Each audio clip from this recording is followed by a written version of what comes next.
Governor house Quetta میں جمعے کے روز حلف برادری کی سادہ مگر ایک پروقار تقریب منعقد ہوئی، جس میں میر علی مردان خان ڈومکی نے نگران وزیر اعلیٰ بلوچستان کے عہدے کا حلف اٹھا لیا۔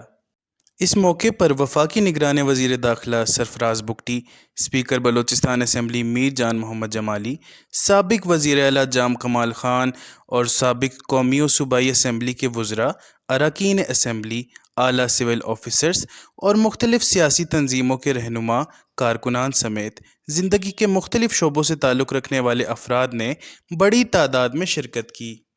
تقریب کا آغاز تلاوت قرآن پاک سے کیا گیا، جس کے بعد گورنر بلوچستان ملک عبدالولی خان کاکڑ نے نو منتخب نگران وزیر اعلیٰ میر علی مردان خان ڈومکی سے حلف لیا۔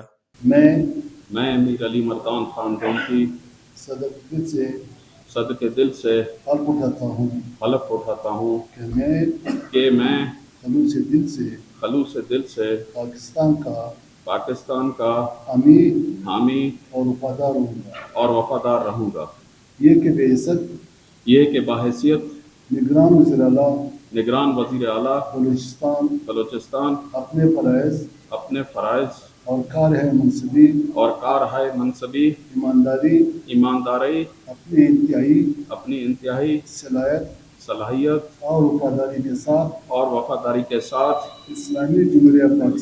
اسلامی جمہوریہ پاکستان کے آئین اور قانون کے مطابق اور ہمیشہ پاکستان کی خود مختاری، سالمیت، استحکام، بہبود اور خوشحالی کی خاطر انجام دوں گا۔ اللہ تعالیٰ میری مدد اور رہنمائی فرمائے، آمین۔ حلف لینے کے بعد گورنر بلوچستان اور نگران وزیر اعلیٰ بلوچستان میر علی مردان ڈومکی نے حلف کی کاپیز پر دستخط کیے اور اس کے بعد ایک دوسرے کو مبارکباد پیش کی۔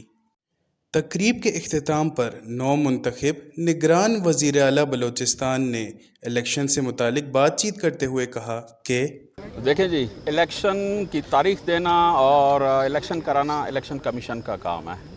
ہم جس کام کے لیے آئے ہیں کہ صاف اور شفاف ہو، ٹرانسپیرنسی ہو، اور الیکشن امید ہے کہ آن ٹائم ہوں گے، اور امن و امان جو بھی بلوچستان کی صورتحال ہے وہ کسی سے ڈھکی چھپی نہیں ہے۔